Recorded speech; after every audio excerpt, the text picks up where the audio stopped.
creator's world. Listen. We can talk about anything.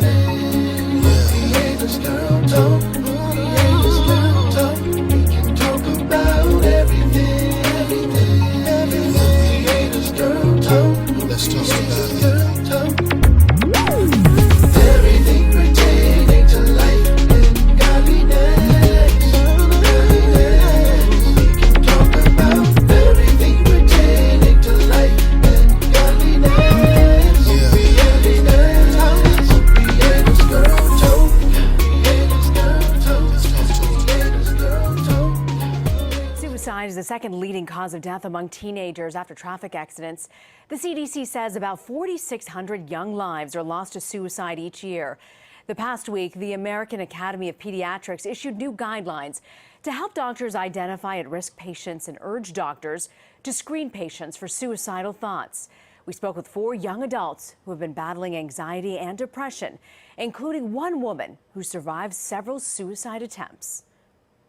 It's this feeling of being completely trapped in your own body. You literally feel like you are losing your mind. I don't know, it's sort of like a weird funk. Anxiety and depression, unfortunately, it's something I've always struggled with. I had my first panic attack when I was 13. I first tried to end my life when I was 11 years old. And I just wanted to think about how bad I felt my life was. I tried to end my life by overdosing on anything I could find in the medicine cabinet.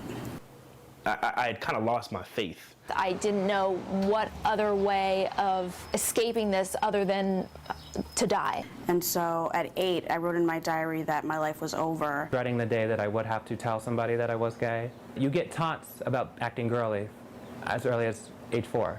Throughout history, I mean, as a human society, we haven't handled mental issues very well. I actually have quite a few friends and family members, immediate family members, who do not get it.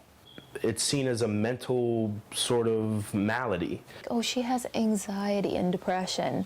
And it's like, no, I have anxiety and depression the same way a person has hypoglycemia or diabetes or anything else. So it's been 10 years since I last attempted to end my life, and I'm thinking about how I might have changed mentally, and I've found ways to cope. The therapy aspect of it is huge, and I have made improvements. I'm on antidepressants, and they're good for me, they help me. If I weren't on them, I would be back to being suicidal. I decided that I would try my best not to try and let life affect how my mood felt. There's still a lot of work to be done. I'm not able to keep up with everybody else sometimes, and that's okay. I don't enjoy feeling negative emotions, but I welcome them because I know they're a part of life and they're a part of who I am. So I let me feel those emotions to the fullest of my extent, and then I move on from it. I think that it's also given me more of a desire to continue living, that there is something to live for, and that there is a meaning to my life, and that there is a reason why I didn't complete any of those attempts. Hey everybody! Hey! Welcome to another episode of Creators Girl Talk! Hey! Oh, we excited to be here today, right? Oh, and once again, y'all already know I'm gonna say it.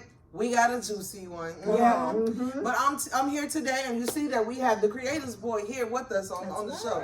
So we won't have his segment. What we're gonna jump right in here, right? Okay. We want to talk about the struggle of teenagers going into adulthood. Right. We're gonna be hitting on a little bit of why they are depressed a lot more than normal. Yeah.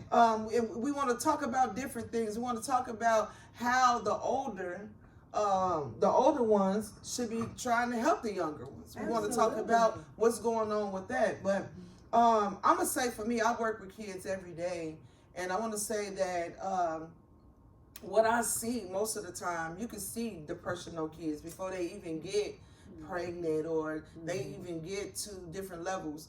Just having a boyfriend or a girlfriend has become stressful.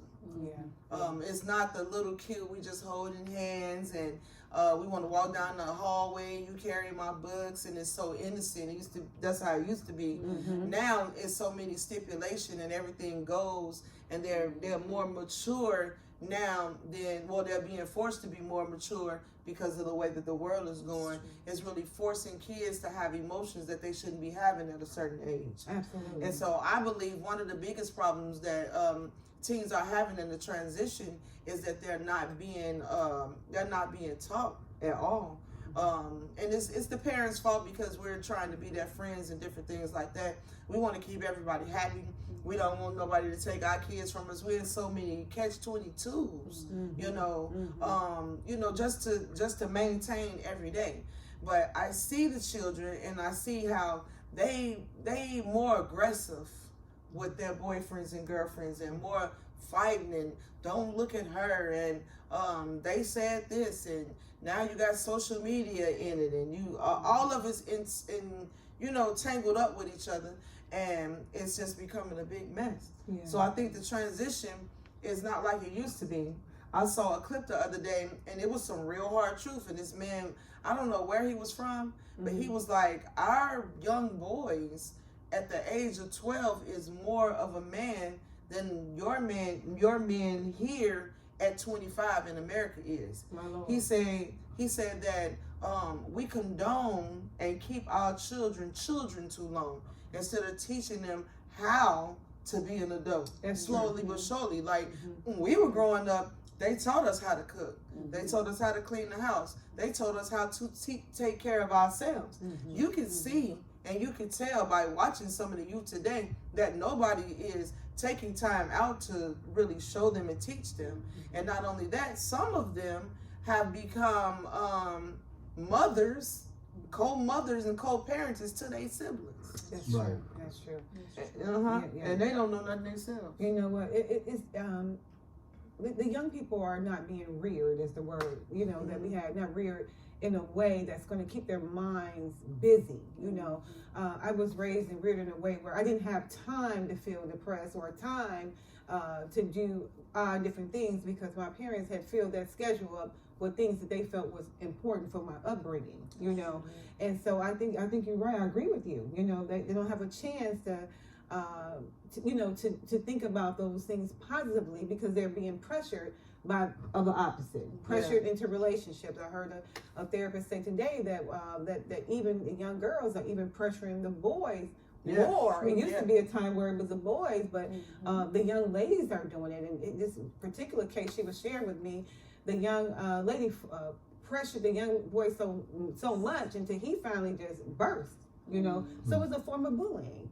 So they're dealing with things that it's not that anything is so brand new, but they're dealing with things that are different in a different way. Right. They're carrying the burden in a way that we just simply didn't have to.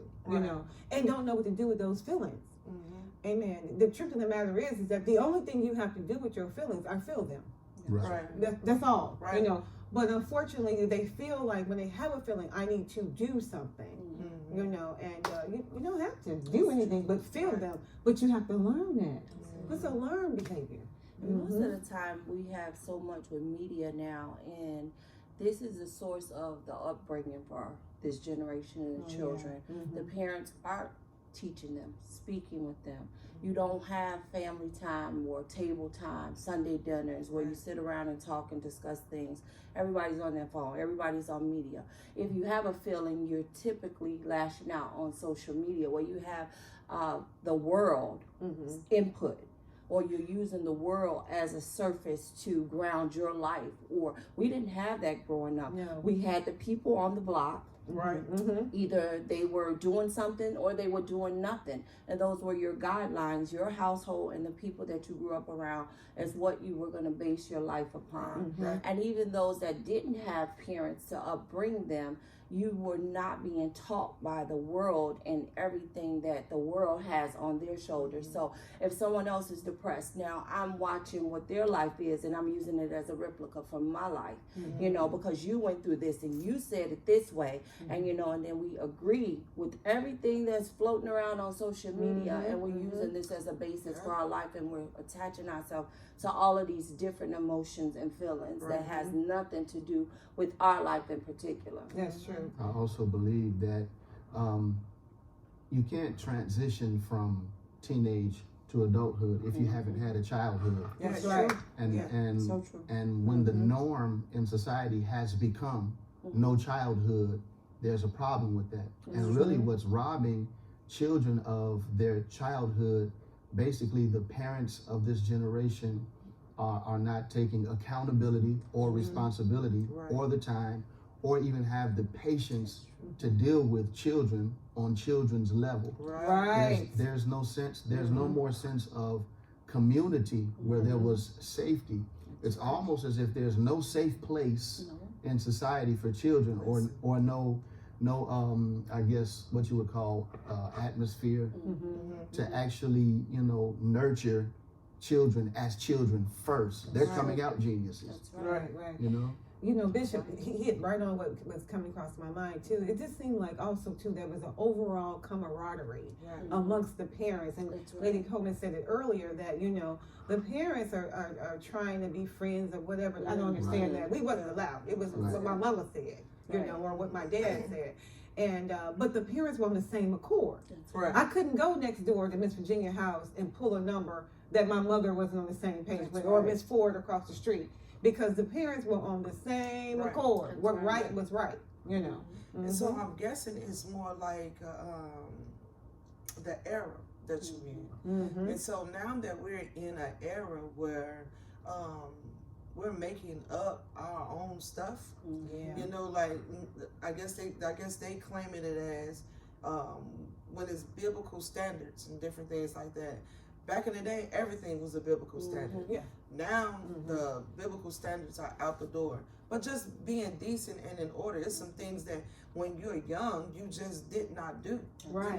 It was the way that we were brought up, and it wasn't nothing wrong with that. There's nothing wrong with being a young boy who still likes throwing the football outside, or a young girl who wants to jump double dutch. I've met some of my students in a high school. I brought in my theater class, I brought the double dutch rope to the classroom to teach them how to jump double dutch, and some of them didn't even really know how to jump single. Just simple things like that. I climbed trees till I was about 15, 16 years old, till they cut the tree down that I couldn't climb. Jumping off the back of the truck. I know I was a tomboy, but I still to this day will jump double dutch, or get out in there and play with the kids and run around in the park, or do something that's actually normal besides sitting in front of a screen that's got half naked people on there. Everything you turn to gotta have something about sexuality. Even our Marvel characters, it's gotta be something loose in there. Something to remind you of something that you shouldn't be looking at when you at this age.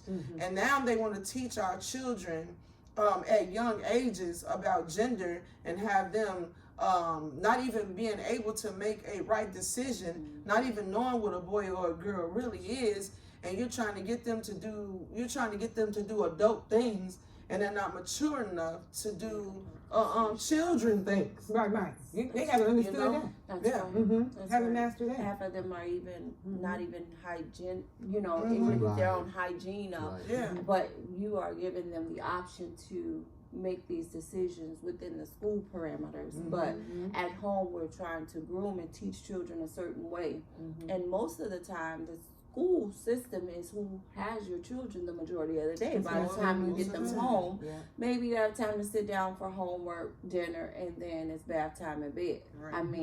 So you have to see, and it's something that Apostle always says, he who has your ear has your, destiny, because they are grooming your children the majority of the day, I'm in nursing, so the majority of my day I'm with physicians. This is the majority of my day.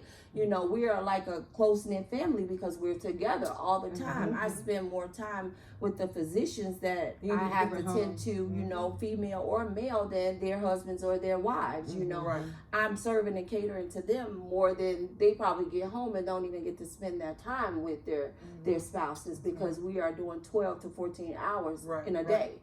So we have to understand that our children have this outlet that's so wide range. So once they're in school, and then they come home and they have the media, and they're bullied in school, then they're bullied on media, you know, and some are even bullied in their household. So it's like, where is their outlet? Where is their time to find love or have a place of safety or refuge? And is that even a thing? Because if all you face is the depression and the oppression of stuff coming at you, just stuff, just life coming at you, as a 5-year-old, as a 6-year-old, your life is not life. You're not living. You grow up conditioned to exist and not experience life. You know what I mean? And I think that if the parents of this generation just took a whole lot more time, rather than just giving their 3-year-old a little iPad with some little characters on it, you know, I mean, you know, what happened to the time when the father and the mother actually had conversation, communicated? What you do today? Yeah, what did you do today? Bring them to the table. Who hit you? Did you hit them back? How was your day? What did you learn? Did you eat? You know, like normal stuff. We used to have to sit down, and it used to sometimes, you know, get on our nerves because we wanted to go outside and play. But it was a certain time of day. If my daddy wasn't working 3 to 11, we was eating at the table.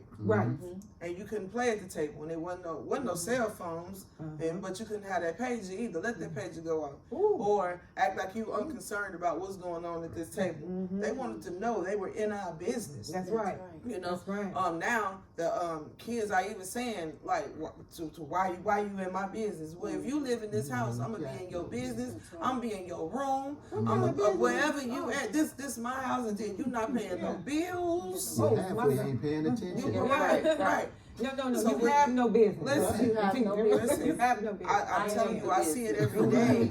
I see it every day. Business. I see it. I mean, I see it every day because the youth. I'm looking at kindergartners with braids down to their behind. I'm looking at. I'm talking about, you know, just styles that, you know, shouldn't be on children. They don't wear the little cute lace socks no more, and you know, they got on Timbs, and some of the little girls, I couldn't tell that they were little girls until I got to, you know, really knowing them, because their mothers and fathers are dressing them like little boys, you know, and then the little boys got cornrows, and they got on baby blue stuff, and you can't tell whether the little boy is, because he been around his mama too long, and he at 8 years old snapping his neck at you because he didn't like what you said, you know, like Snap your neck again. like, you know, and so you can't. I'm looking at the kids and I'm like, man, they do stuff that we weren't allowed to do even in school. So like our teachers could spank us or paddle us or whatever. And if you got a spanking at home, they called your house to let your parents know that they were spanking you. And then when you got home, you got the goods. You got it again. And don't let a neighbor have to say something to you. And if they got you, come on. You got it again, because now you didn't embarrass the family. You didn't, you know, like you on Mulan, you have brought dishonor to the family. So we got to get this. We got to get this together. You know, we got to remind you that you're still a child and you need to stay in a child's place. So we didn't mind staying in line, and we didn't die before it. We still here today to groom, you know, groom our children the same way. And I don't recall struggling with a transition from a child to adulthood. It was not a struggle. One, because we also had either siblings that was younger than us, or we had cousins that was younger than us, that if we went outside or we went to the family reunion, then them adults want to be together, then all the kids got to be together, and everybody got to watch everybody and make sure that you're doing the right stuff. You don't even have that no more. Half of our kids don't even know who their cousins is, and they walk in the same city with them. You know, because they don't have that family, that community. There it is, right there. We don't have community no more, where the whole block would be like, okay, no, that's Miss Pugh's son, or that's Miss Pugh's daughter. No, we not doing that. You need to get your tail from over there and go in the house. No, you ain't fighting her. We ain't doing that. Now they be egging them on and holding the camera there so they can get some views and some likes on social media, which is sad. And the problem is too, the parents don't have any accountability. Like if I come and I tell you that your child is doing something wrong, you would rather go off on me as the other adult than to discipline your child or to try to find out what is making your child act out or lash out or have these reactions. And so that makes other parents say, well, I'm not going to say nothing to them because, you know, every time we do, they don't do nothing about it. So as community, when we were growing up, the parents, whether you Miss Susie could have lied on you. And you still got your tail whooped. Right. And I don't even care because Miss Susie lied. The point is that your parents was just that concerned. And then Miss Susie, she got to deal with that later because she knows she lied. And then Miss Susie gonna have to be dealt with. Her conviction got to come upon her. And Miss Susie knows she done lied, but you done got your tail whooped. So I bet you ain't gonna do nothing to Miss Susie and nobody else down this block. Because you got disciplined in those areas. It was not a question about it. And that's what's lacking. That's what's lacking in our community. That's what's lacking in our culture. Is the discipline. And it's not so much about whooping, but gearing them in the right direction. When our children got to a certain age, we just be like, look, let me tell you something. And they go somewhere and they sit down. Because when you had to chastise them when they were younger, yes, they got spankings, yes, they got whoopings. And because of that, you know, it reared them in the right direction. The same thing that happened to us. Now, you can't spank your children because little Tommy, all he needs is a timeout. And then when little Tommy gets big, he knocks you in the head. That's true.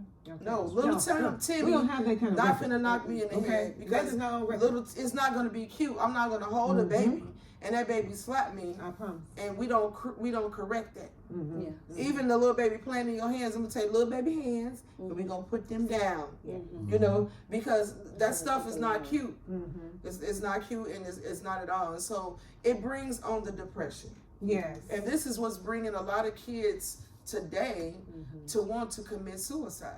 Lord have mercy. This is what it's bringing it to, where they're doing things as hanging themselves, or social media has gotten so bad, and a lot of people, one of the biggest problems is children sexting at young ages. You can't trust anybody with a photo of you naked. Nobody. No, right. And especially not a kid. Oh, she showed me this, and guess what? Now I'm finna I'm finna airdrop it to so-and-so. Better yet, we don't go together no more. So now I'm finna put you on blast. It hasn't worked for nobody. Don't. And it's not gonna work for you.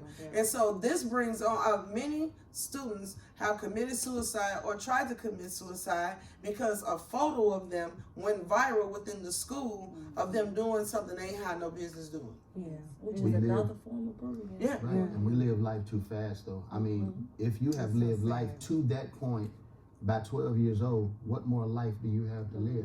Why are we dealing with these issues at that age? You know what I'm saying? We didn't deal with that kind of stuff at that age. We weren't even, we couldn't even imagine desiring to commit suicide because a picture was, you know what I'm saying? That's crazy. We wasn't even allowed at a certain age. Our parents didn't allow us out of their sight. Exactly. And if you was out of their sight, somebody else was in your sight that they trusted to keep you. Right. We couldn't walk to the store. We couldn't walk. We couldn't. We was two girls. You know, they're a little lenient on boys or whatever. They, you know, trying to make them tough and different things. But us as females, we couldn't walk to the store without somebody going with us until we got to a certain age. When I was I was 12 years old before I could ride my bike past the bushes, or even That's go what I on was the about to other get at. side of the street before we could, you know. But now I'm watching 5 and 6 year olds walking in sibling groups to the store, you know, or going to school early in the morning. None of them can fend for themselves. But your parents, and I'm gonna say this, you're too lazy to get up in the morning and take your child to the bus stop until they come up missing. It's not an issue. Right. And they're doing it. Like in this day and time, sex trafficking, well, it's not called sex trafficking, it's called human trafficking.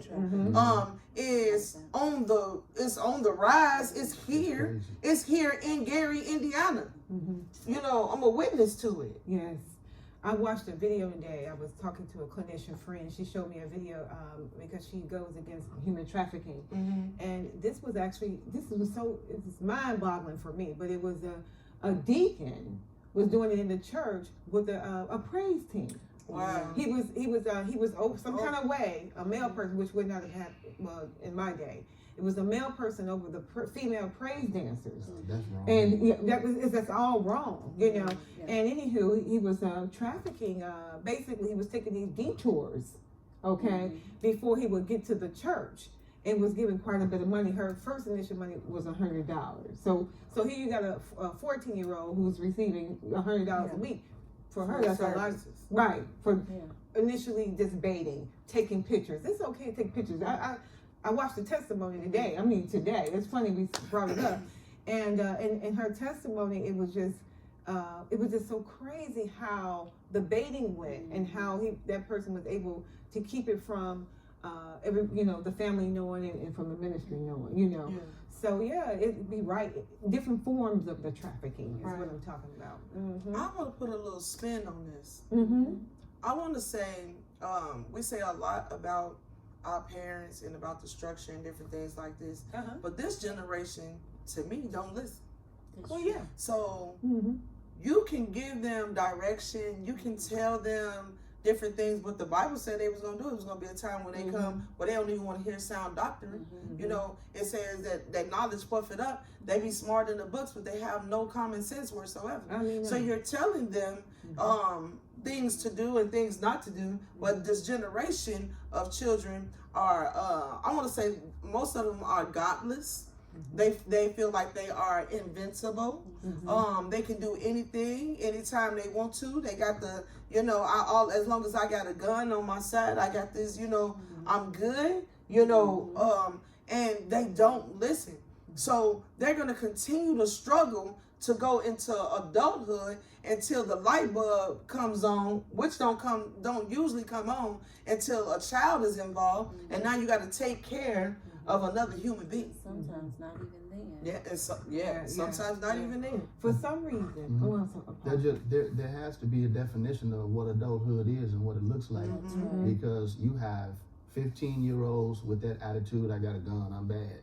Then you got 55-year-olds with the same attitude, I got a gun, I'm bad. Never held a job down, never structured a family or any of that. So, I mean, if you don't define what adulthood looks like, then they have to come to their own conclusion. Yeah, that's true. Right, that's true. And they keep coming up with ways that they think that they can beat the system. Right. You're going to have to work. You're going to have to get a job. You're going to have to get an education, because things are not like it used to be back in the day. You didn't need an education to work in a steel mill. And that was one of the best jobs they had here in Gary, Indiana, and in other places as well. Now, you need a high school diploma just to work at McDonald's. That's true. And if you want to be a manager, you need to have a degree. If you want to open up your own business, you need to know what that business, how to run that business. So that means you need to take some classes. Everybody want to go to the microwave. Remember when the microwave came out? Yeah. Because I remember not having a microwave. Yes, I do. When you had to put everything in that big oven that had that little over thing on it, and you had to heat everything up from there. But when we got a microwave, we were almost scared of it, because it was heating up food so fast. We was busting hot dogs and everything when it first came out, we right? were scared of it. Because everybody wants something done quick.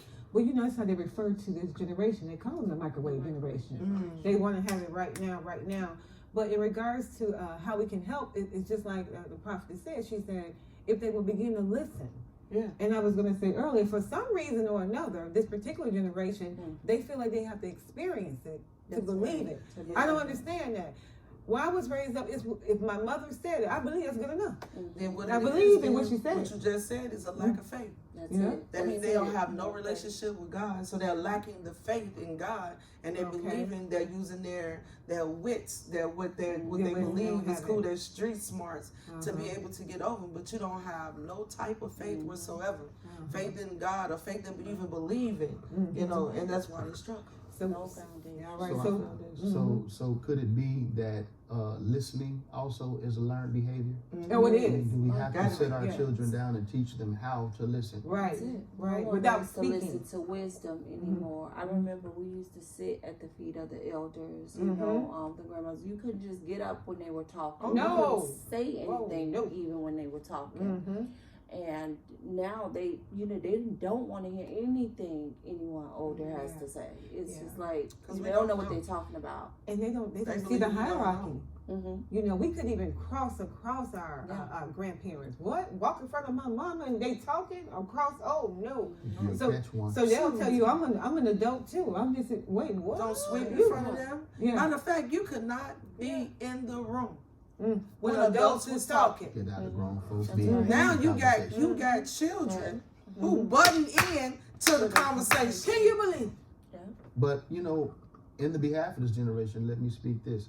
So they're going through this stuff at an early age. It may be that they feel we can't relate because we're not in it. That's true. But in what? And the stuff that they face now. You got to realize they're facing stuff at their age that we couldn't imagine at our age. Some of them facing stuff at their age that we still haven't imagined. That's so true. But you know what? I got a remedy for that. Okay, I really do. It's you know. About the listening and everything, if they would hear us, right, then we wouldn't be without. If you follow the plan, you know, like the 5 basic rules. My daughter had 5 basic rules. I do not talk when an adult is talking. I do not talk when an adult's on the telephone. Some of these things right here will keep you just from in situations. And one time there was a situation came up, and I told her right to her, I said, I can't even help you because you didn't follow the rule, so I don't have this experience right now. You know, so yeah, we were meant not to be in it, and we were trying to show them how not to do it. Right. You know, Which one of us, though, sitting right here, had a whole strung out crackhead mother and an absent father? right? You don't have that. So if a child is in that situation, they feel like you ain't been through that. So why should I listen? You don't know what I'm Well, going we through. all have been through something. Something, and yeah. someone in some way has been through something, either if not that situation, something similar, for them to even be trying to guide you through anything. So the thing about it is they think that you haven't been through anything You because have no most of the idea. time when you have grown and you show something different now, they think that your life has just been like this The the whole whole time. time, but not knowing what you've been through. And absolutely, and if you go back to that listening and being able to hear, if they could, they would know. We would make sure that you had the right referral. Then what I can take you to the right place. I'm with wisdom. Then one of the issues You know? is that they don't know how to receive help.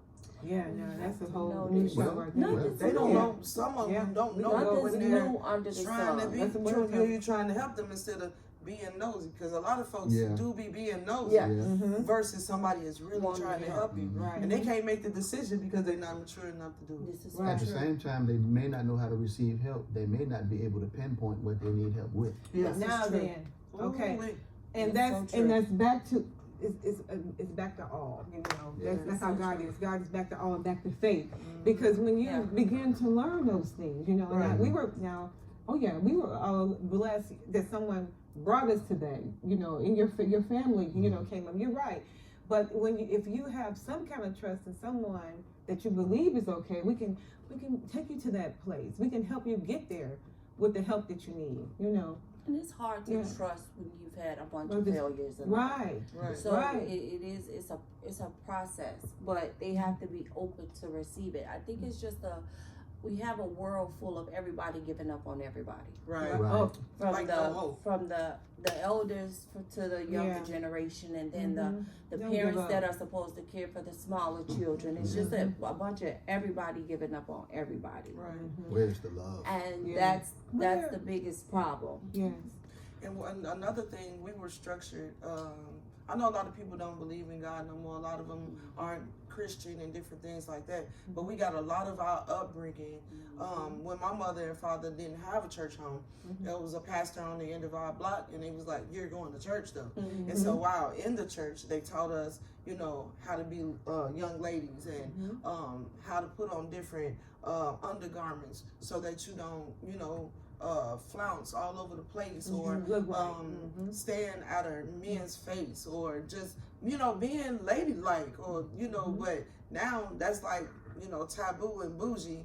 You can't put a girdle on no more because they're hanging it all out. Like when we were younger, and if you were heavy, you didn't wear your belly out. You know? No, But you now, didn't do that. if you say something about it, now you being what's the word? Your demon is not Body racist. shaming. Yeah, Right. your body They shaming. call it they're secure in their self. Yeah, you know. and if you say something, because if you like no, if you're doing something and you can tell, I'm a volleyball coach, and so we have some girls who are heavy up top.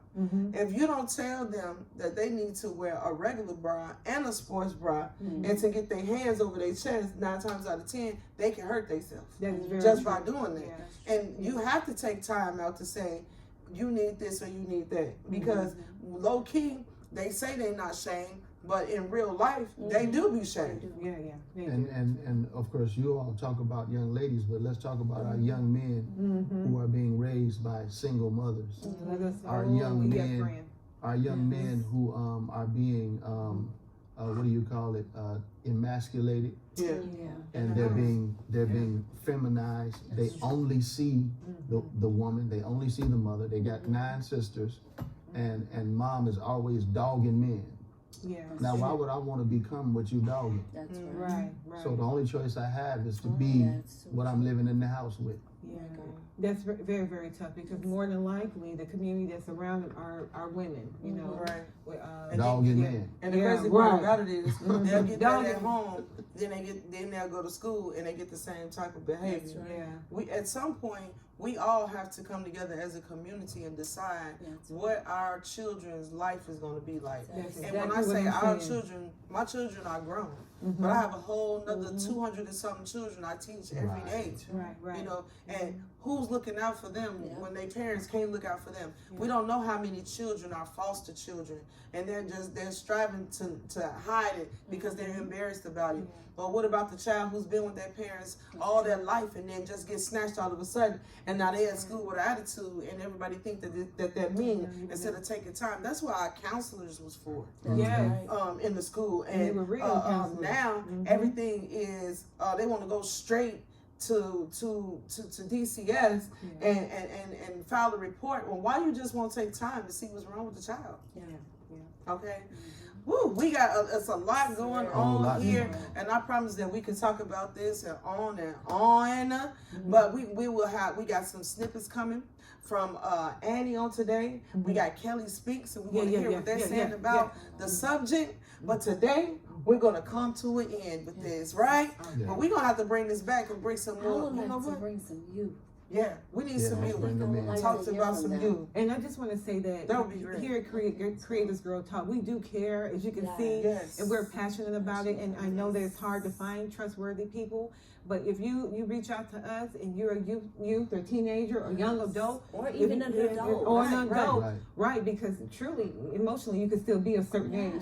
So please reach out to us. If you're struggling with depression, if you are thinking about suicide, we all are ministers here. We are pastors of New Divine Truth Apostolic Church and Creators Word Apostolic Fellowship. We have Elder Annie, we have Elder Melissa, we have preachers everywhere that can help you, that won't judge you, but they will get you the right help that you need. And make sure you're safe. Yes. And we will let you know of disclaimers as well as those that need real counseling sessions and we're therapy, able to you know, identify and we will refer you home. That's right. Yes, Definitely. 100%. So, favor is deceitful and beauty is vain, but a woman that feareth the Lord, she shall be praised. This has been another episode of Creators Girl Time. Woo! This world, listen. We can talk about anything. Yeah. Creators Girl Talk.